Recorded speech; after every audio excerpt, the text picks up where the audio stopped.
ये बात है चंडीगढ़ की, साल 2005 की, जब पंजाब में विंटर का सीज़न चल रहा था। एंड गाइस, ये जो विंटर का सीज़न था बहुत ज़्यादा भारी चल रहा था उस समय।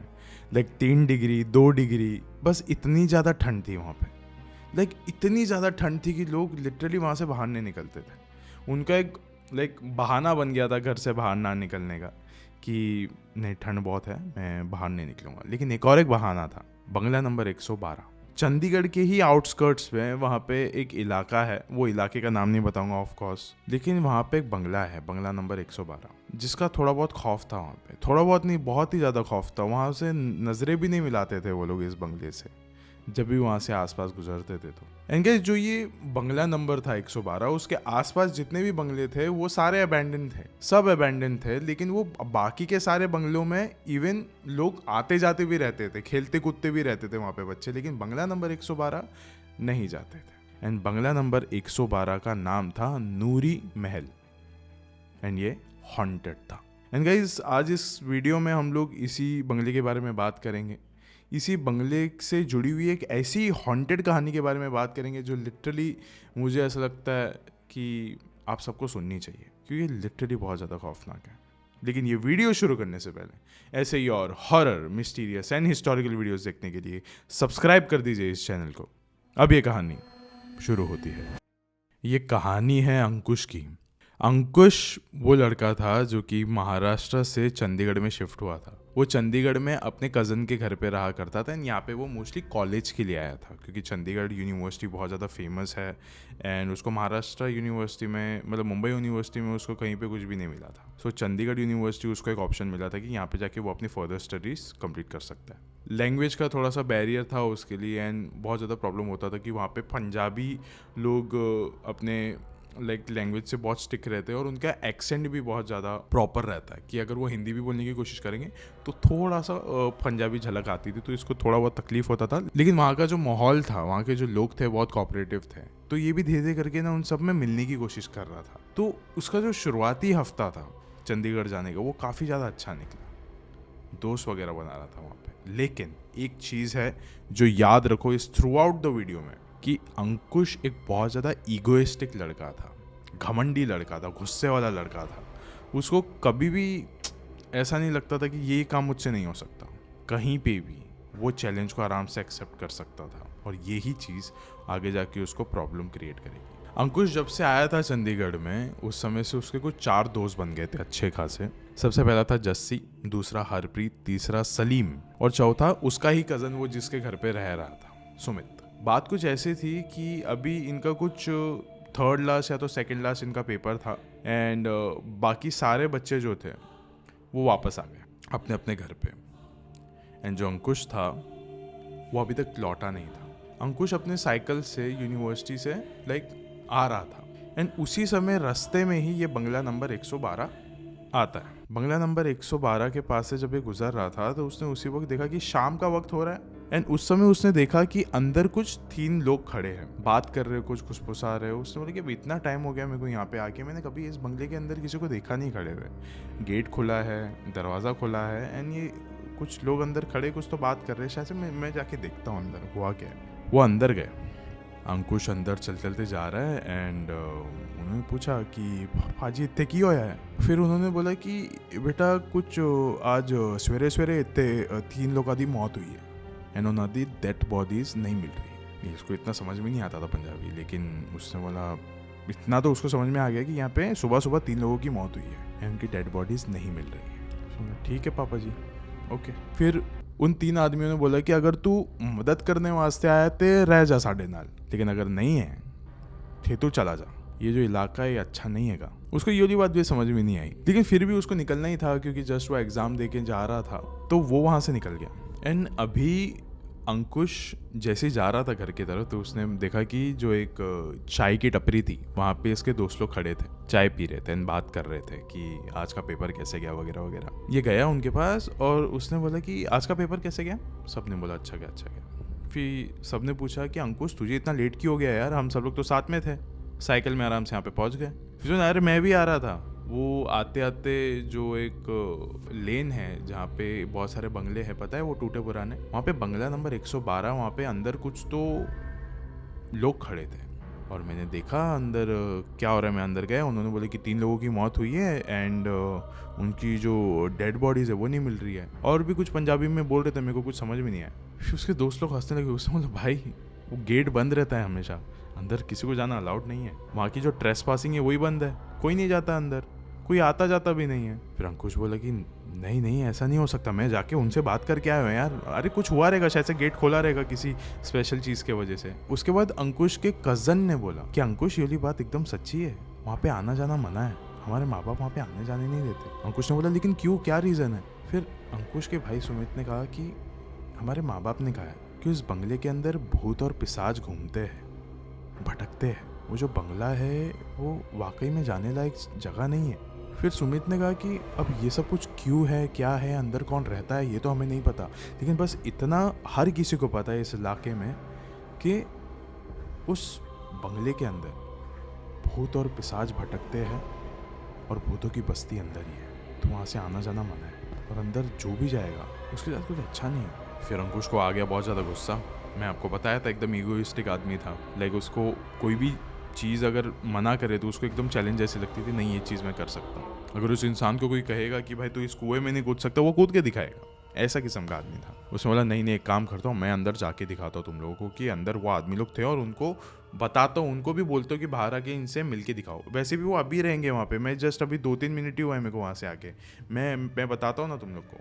लेकिन उसके जो दोस्त थे ना बहुत ज़्यादा पढ़े लिखे थे, अच्छे खासे थे, अच्छे घर से आते थे, तो फिर उन्होंने कहा कि लेकिन हमने तो नहीं बोला है तुझे ऐसा कुछ करने के लिए, हमको कुछ प्रूव करने की ज़रूरत नहीं है। लेकिन उसमें से ये 2 लोग थे, जस्सी और सलीम, उन्होंने कहा कि हाँ तू जा यार अंदर, तू प्रूव करके दिखा इस इलाके के लोगों को कि अंदर हम लोग जा सकते हो, उस जगह पे जाना कोई पाप नहीं है, और तू ये करा के आएगा ना तो एकदम हीरो माना जाएगा कि इस इंसान ने बचा लिया सब लोगों को और सबके दिमाग से इस डर को निकाला कि लोग ना अभी बेखौफ होकर हमारे उस इलाके में हम घूम सकते हैं। तो बस ये सबको बता दे कि नूरी महल में कुछ भी नहीं है। ये सब कुछ सुनने के बाद अंकुश को बहुत ज़्यादा मोटिवेशन मिल गई थी कि अगर ये सब कुछ कर लिया मैंने तो मैं इस इलाके से तो बिलोंग बिल्कुल भी नहीं करता हूँ, लेकिन मैं यहाँ का तो हीरो माना जाऊँगा कि मैंने बचाया हूँ इस इलाके के लोगों को और इस माइंडसेट से निकाला हूँ, मैं ये चीज़ करके रहूँगा। सारे लोग अपने साइकिल्स के साथ वहाँ पे पहुँचे नूरी महल के सामने। यहाँ पे आने के बाद ना फिर भी लोग इसको मना रहे थे कि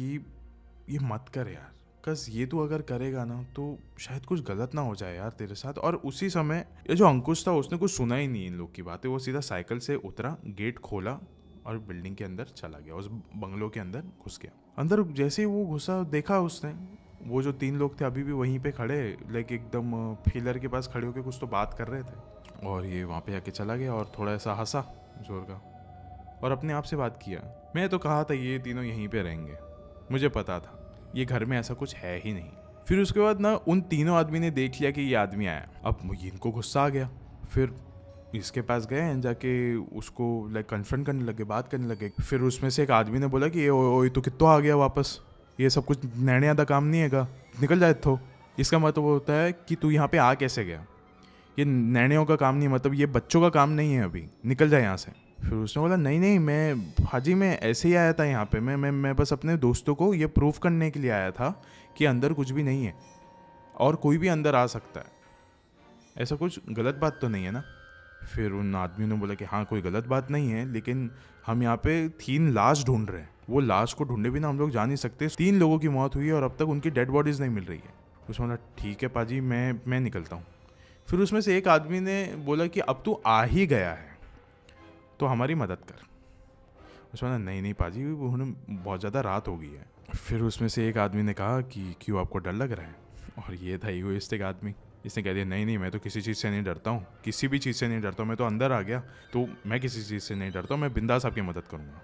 अभी 1 घंटा बीत चुका था और इसके जो दोस्त लोग थे वो बाहर ही खड़े हैं, बाहर खड़े रह रहे कि इंतज़ार करे, एक दूसरे से बात कर रहे यार 1 घंटा हो गया, ये अंकुश बाहर नहीं आया, ये क्या अंदर प्रूफ करने के लिए गया, ये क्या साबित करने के लिए गया अंदर, हमने तो इसको कभी कुछ बोला ही नहीं, बाहर भी हम लोग यहाँ पे वेट कर रहे कि इस बेचारे को कुछ हो ना जाए यार। नूरी महल का नाम वैसे भी बहुत ज़्यादा बदनाम है इन चीज़ों की वजह से। वो लोग जैसे ये सब बात कर रहे थे वहाँ से पुलिस की एक बाइक आई। पुलिस की बाइक आने के बाद उन्होंने आके पूछा अरे बच्चों यहाँ पे क्या कर रहे हो, मम्मी पापा ने बताया नहीं क्या तुमको कि ये बंगला नंबर 112 ये सब जगहों पे नहीं आते। नूरी महल का नाम कितना ज़्यादा बदनाम है तुम लोग को पता है ना, क्या बच्चों तुमको नहीं पता है कि इसके अंदर कौन रहता है? लेकिन उन बच्चों ने कहा कि हाँ पाजी, हमको ये पता है कि अंदर कोई रहता है, लेकिन कौन रहता है वो नहीं पता है। वहीं पे दूसरी तरफ जो अंकुश था वो लाशें ढूंढने में लगा हुआ है।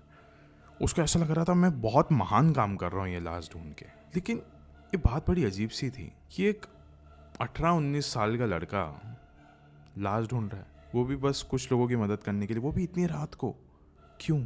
बस अपने ईगो को सेटिस्फाई करने के लिए कि हाँ मैं सब कुछ कर सकता हूँ। और वैसे ही वो उसी जगह पे आके खड़ा हो गया जहाँ से वो अंदर आया था, हॉल रूम में।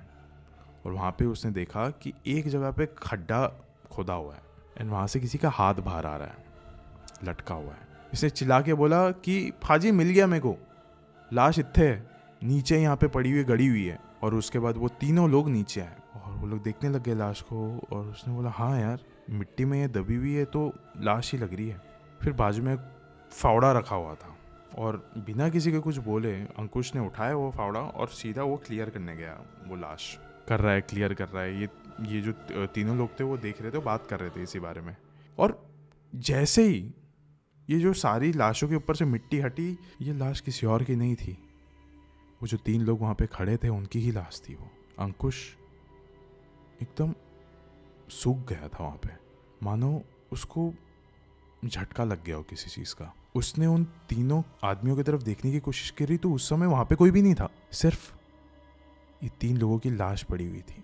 घबरा गया वो, भागते हुए दरवाजे के पास जाने की कोशिश करी। दरवाज़ा खोल रहा था, दरवाज़ा खोल नहीं रहा था। जोर जोर का खोलने की कोशिश कर रहा था, चीख रहा था, चिल्ला रहा था, लेकिन आसपास से उसकी मदद करने वाला भी कोई नहीं था। एक बार आखिरी बार उसने ना उस लाशों को देखने की कोशिश करी जो नीचे पड़ी हुई थी ज़मीन पे।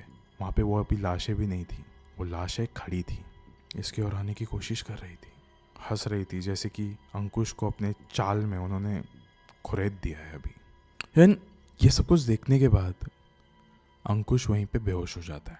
लेकिन फिर भी उसकी आंखें ना थोड़ी सी खुली थी एंड उसको ऐसा लग रहा था कि शायद से बेहोशी की हालत में अभी वो जो तीनों लोग आ रहे चलते चलते वो शायद से रुक जाए, उस पर थोड़ा सा तरस खा ले। लेकिन बाजू में ना एक फावड़ा रखा हुआ था, उसमें से एक भाई ने वो उठाया एंड शायद से वो मारने ही आ रहा था अंकुश को। उसी समय अंकुश ने जोर के दरवाज़ा खोलने की आवाज़ सुनी एंड उस दरवाजे से कुछ पुलिस ऑफिसर्स एंड उसके दोस्त अंदर है। उनको हालांकि अंदर कुछ दिखा नहीं, लेकिन बस ये दिखा कि अंकुश वहाँ पे बेहोश पड़ा हुआ है। उसको उठाए और अपने साथ उसके घर पे लेके चले गए। घर पे लेके जाने के बाद उसको कहा कि अंदर तूने देखा क्या? अंकुश ने ये सारी कहानी बताई, ये सब हुआ मेरे साथ। फिर उसके बाद वो जो पुलिस वाले थे उन्होंने कहा देखो हम पुलिस वाले, हम ये सब चीज़ें मान नहीं सकते कि हमारे इलाके में ये सारी चीज़ें हो रही है और हम लोग इसके अगेंस्ट कुछ कर नहीं सकते, लेकिन ये वाली बात सच है, वो इलाका सही में भूत और पिशाच से घिरा हुआ है। बहुत सालों पुरानी एक कहानी है जिसके वजह से वो जो जगह है वो एक शमशान घाट से भी ज़्यादा कई गुना हॉन्टेड है। ये कोई ऐसा इलाका नहीं है जहाँ पे तुझे भूत भटकते हुए बाहर दिखेंगे। ये एक ऐसा इलाका है जहाँ पे घर के अंदर ही बंद जो चंद यहाँ पे आत्माएं हैं वो आपका इंतज़ार करेगी। कोई तो एक शख्स बस यहाँ पे आ जाए जो कि इनके भूत प्रेतों की दुनिया की इस रेखा को पार करेगा और इनकी दुनिया में कदम रखेगा, जिससे ये लोग कभी जाने नहीं देंगे और सिर्फ मौका ढूंढ के अपना फन मारेंगे। अब सारे बच्चों ने एक बात पूछी कि लेकिन अंदर है कौन? ये 3 आदमी थे कौन जो अंकुश को मारने की कोशिश करना चाहते थे? फिर उन्होंने कहा कि कई सालों पहले नूरी महल में एक लड़का रहा करता था, एक आदमी रहा करता था और वो अपनी माँ के साथ रहता था एंड उसके ही बगल के 2 और बंगलों में उसके और 2 भाई रहते थे जो कि एक ही माँ के बच्चे थे, इनके ही थे, सगे भाई थे। अब एक दिन आता है जब इन तीनों की माँ का देहांत हो जाता है एंड अभी उन तीनों भाइयों को इस बात का गम नहीं था कि उनकी माँ का देहांत हुआ है। इस बात का उनको खुशी हो रही थी कि अब जाके घर का बंटवारा होगा, कि अब सारे प्रॉपर्टीज मिलेंगे, किसको कितना खेत मिलने वाला है, किसको कौन सी प्रॉपर्टी मिलेगी, हर एक चीज़। अभी कागजात वगैरह, वकील वगैरह लेके सब आ गए थे उस घर में जहाँ पे शमशान घाट में जाने की अंतिम संस्कार होने की तैयारी होनी चाहिए थी। वहाँ पे भाई प्रॉपर्टी को लेकर लड़ रहे थे कि अब ये प्रॉपर्टी मिलेगी किसको। 1 दिन गुजर गया, 2 दिन गुजर गया, अब तक अंतिम संस्कार नहीं किया। तीसरे दिन अंतिम संस्कार होता है, लेकिन उस वक्त भी ना ये लोग सिर्फ उसी बारे में झगड़ रहे थे कि अरे ये प्रॉपर्टी मुझे चाहिए, वो प्रॉपर्टी इसको चाहिए, और सिर्फ 3 भाई थे। अब एक दिन आता है जब नूरी महल में सारे भाई इकट्ठा थे और कोई भी नहीं था उस समय घर पे, कोई भी नहीं, आसपास के बंगलों में भी कोई भी नहीं था। एंड ये लोग बस बैठे हुए थे कि उसी वक्त इनके चचेरे भाई ने मौका ढूंढ के इन तीनों बंगलों पर पेट्रोल छिड़क के यहाँ पे आग लगा दी। तीनों भाई वहीं पे ख़त्म हो गए। ये जो बात थी बंटवारे की, ये बात भी वहीं पे ख़त्म हो गई, लेकिन एक अलग सी आग निकली वहाँ से, बदले की आग, कि अब से हम यहाँ पे किसी को भी जीने नहीं देंगे। जो भी इस बंगले में आने की कोशिश करेगा, इन तीनों बंगलों में आने की कोशिश करेगा, हम उसकी जान ले लेंगे, उसको अपने आप में मिलाने की कोशिश करेंगे। उस वक्त से लोगों का इस बंगले के आसपास से आना जाना बंद है। लोग कहते हैं कि अंदर भूत पिशाच रहते हैं, अंदर जाना अच्छा नहीं होगा किसी के लिए। एंड वो जो चचेरा भाई था जिसने ये सारा राजनीति खेली थी इनके साथ कि तीनों भाइयों को लड़ा दो और जब ये लोग एक ही घर में बंद हो उस समय घर को आग लगा दो, उस चचेरे भाई का भी देहांत हो जाता है बस 1-2 दिन के अंदर। और किस रीज़न की वजह से हुआ वो कभी किसी को पता नहीं चला। अननोन रीज़न की वजह से उसकी मौत हो गई। अंकुश और उसके दोस्त बच गए। अंकुश फिर कभी उस इलाके में वापस नहीं गया। उसके जो दोस्त थे वापस से कभी नूरी महल के इस इलाके पर नहीं गया। साल 2005 से लेके 2009 तक फिर भी बहुत ज़्यादा खौफ था इस इलाके का, क्योंकि वहाँ से उन लोगों को कोई नहीं निकाल सकता था। फिर आता है साल 2010 जब इस पूरे इलाके को कंप्लीट तरीके से डेमोलिश कर दिया गया रीडेवलपमेंट में डालने के लिए, क्योंकि अभी उसका वहाँ का कोई ओनर नहीं था, गवर्नमेंट के पास चले गई थी प्रॉपर्टी। लेकिन अभी 15 साल बाद वहाँ का क्या स्टेटस है? 15 साल बाद वहाँ पे एक बिल्डिंग है या तो एक बंगलो है जो अभी भी वहाँ पे है और लोग वहाँ पे रहते हैं। लेकिन मैं इसका नाम सिर्फ इसलिए नहीं बताना चाहूँगा क्योंकि हो सकता है कि आप इस वीडियो को चंडीगढ़ से अभी इस समय देख रहे हो और आप भी उसी घर में रह रहे हो और ना जाने किसी तो कोने से वो 3 भाई खड़े होकर आपको अभी देख रहे हो सकता है। शुक्रिया।